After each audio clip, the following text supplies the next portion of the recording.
Good morning. On this Wednesday morning, it is 10:30 as I'm getting ready for my day. Um, Free agency looks like the I'm not sure if the Bears are done adding, but we've added some pieces to the team, and the jury's out on my jury's out on what I'm thinking about whether I'm happy or not happy with the Bears additions. Listen, there's only two players that I really like out of these additions, and they are Kobe Bryant, the Super Bowl winning safety from the Seattle Seahawks, and Khalif Raymond, the Detroit Lions multi weapon kick returner. Those are the only two players that I really like. The other guys, not too much. Um, Start with the addition from the Colts. Now, I don't know if the Bears have some type of contract with the Colts. It appears that way because every year we're adding somebody from the Colts. Every year we add somebody from the Colts. And you know what the problem is? Is that I don't even know the player's name that they added from the Colts last year. I have to look him up. He was a big signing, but if I don't know his name, that's bad. I do know Muhammad from 2022. He was horrible. I remember Gerald Freeman from 2016. He was terrible. He was a total disaster.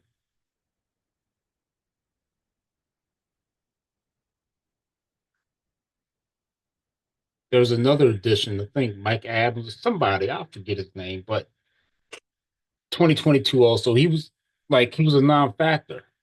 We're always adding a player from the Colts every freaking year. It's demoralizing when I think about it.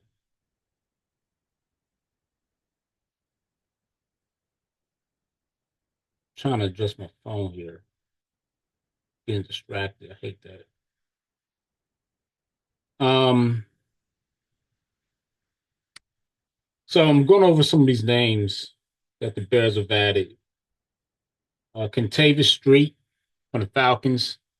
I've never even heard of. I don't even know who the guy is. Devin Bush. I've heard of him, but it's not good. It's not good. I talked to a Browns source. I have a source. He's a Browns fan, and the word I got wasn't good.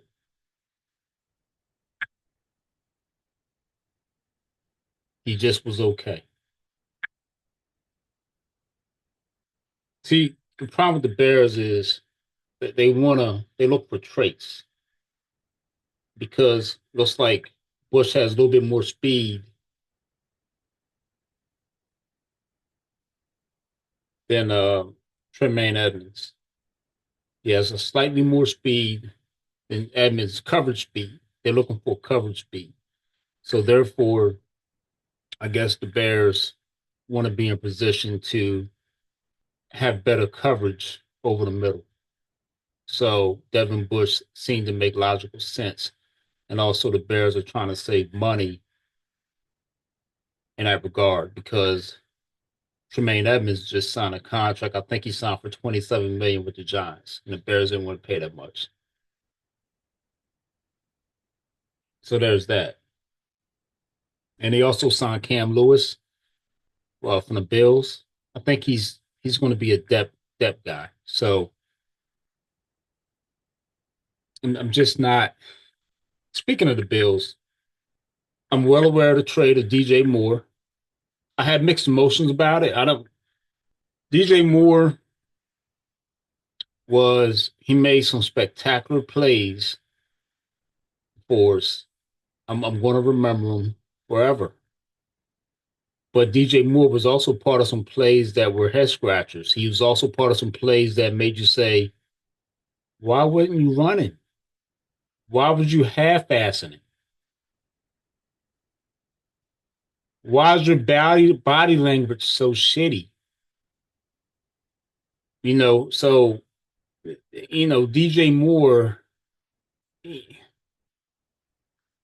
he- sometimes you have to ask yourself, are you a championship caliber player? And I think at the end of the day, Ben Johnson made a decision that he wasn't. This is why DJ Moore became expendable. Also, getting a second round draft pick and trade for that, that also makes sense too. So not only you get a second round draft pick for a player who seemed to be underperforming his contract, that seems like a good deal to me. So now you're going to put all your eggs in the basket for Roma Dunze and Luther Burden the third. Now, Rome has struggled with catches, and I actually put it the last loss in the division against the Rams at the feet of Roma Dunze. And now, look, there have been players like Jerry Rice have said they've struggled with catching a ball in their first couple seasons. So let's try to give Rome the benefit of the doubt that maybe he's struggling just catching the ball for right now. We just have to give him the benefit of the doubt that he's going to improve and get better at his game. Okay. I think we're good with Luther Burden. I think this guy can, I think he could definitely make more of a contribution next year. Let's not forget the stud tight end, Poston Loveland. We still got him. And I think Khalif Raymond is going to play a pivotal part. And let's not forget about Jade Walker.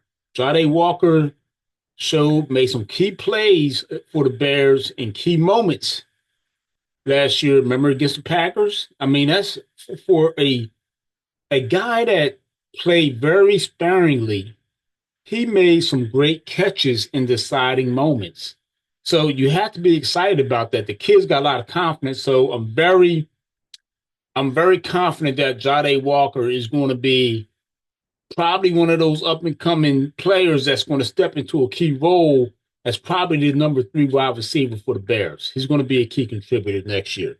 Okay, so I'm pretty pumped about Jade Walker. I'm pretty pumped about him.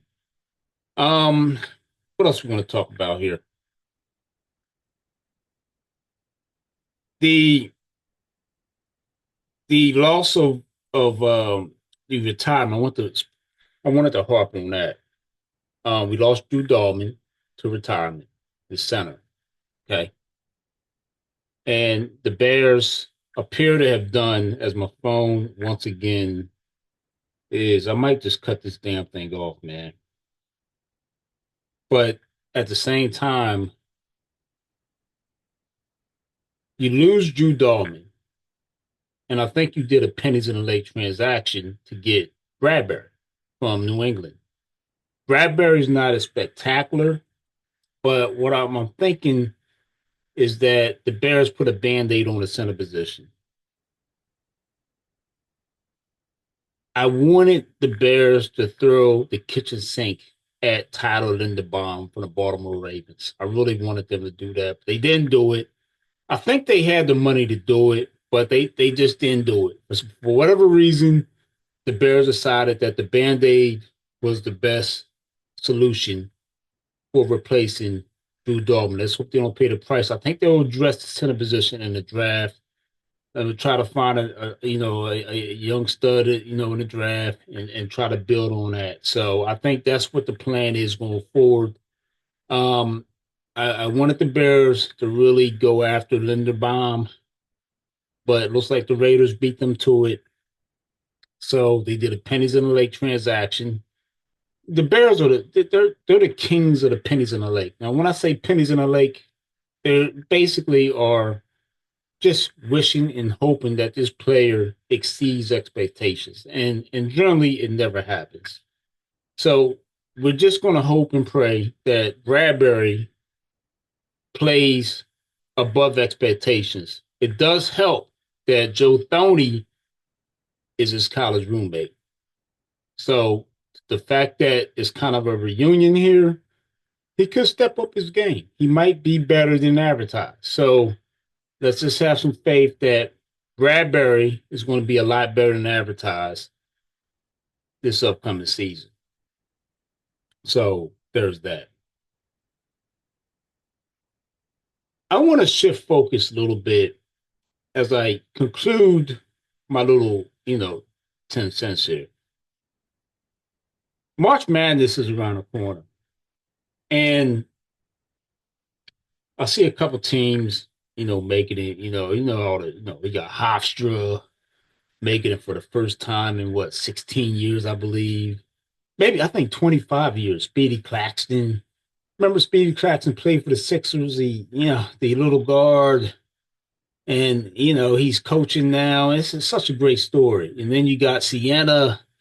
That's my buddies. That's his school. And they haven't been there in like 16 years. And that's such a great story. And then I think about Temple. And I'm just like, what the hell has happened to Temple? Like, they haven't been relevant since Bill Cosby was in the good graces of America, since he was doing pudding pop commercials. And I'm just like, what the hell is going on with Temple? And I was like, I look at the coach a lot. I had to do some research, and I said, so this coach, Adam Fisher, he's won 49 games and lost 50. Aaron McKee, who he replaced in full seasons, they both have coached. If you compare and contrast, McKee had 2020, 21. That was a COVID. McKee didn't coach a full season. So I took that out. But if you compare and contrast with 3 full seasons between both coaches, Fisher and McKee has a better winning percentage, 51% to 49.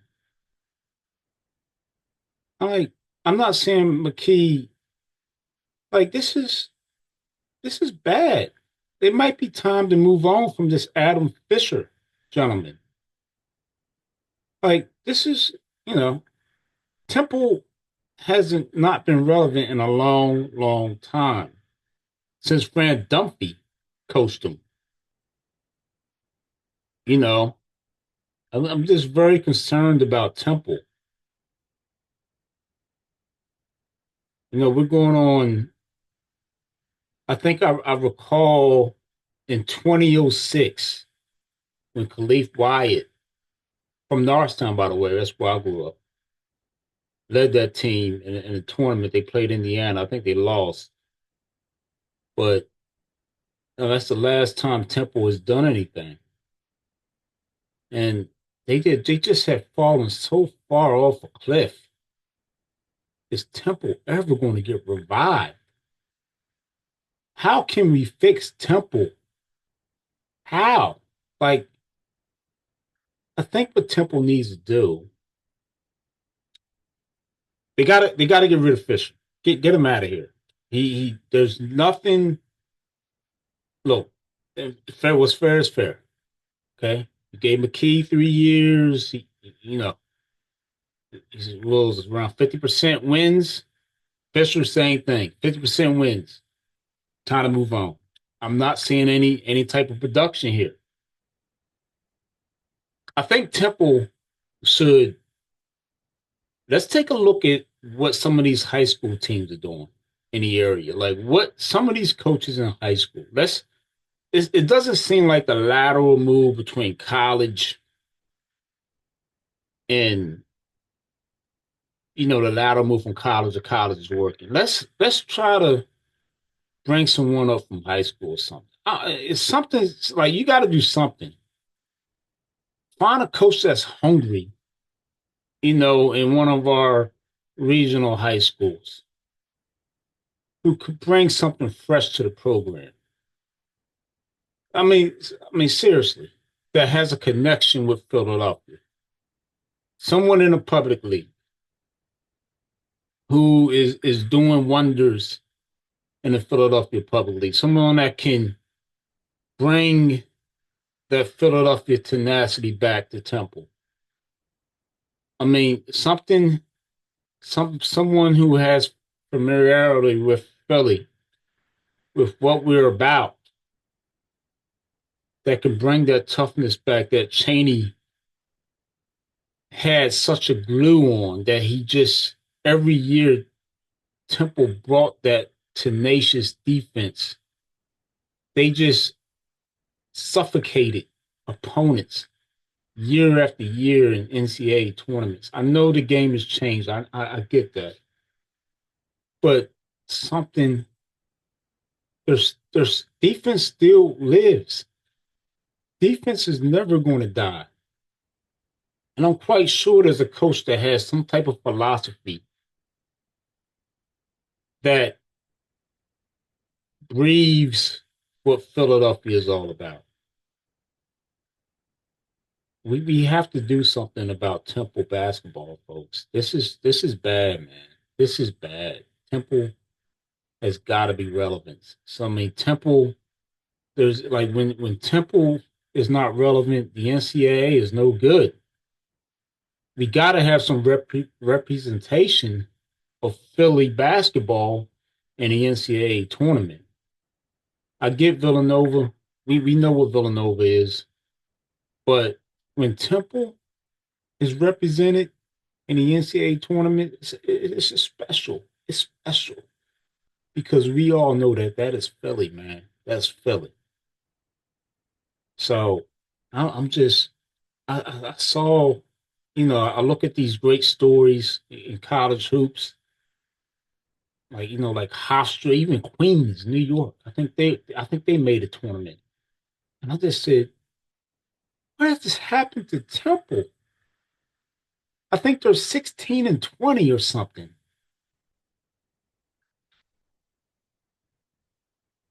That's all I got, folks, man. I just, man, somebody please save Temple hoops. Y'all have a great day. I'm out.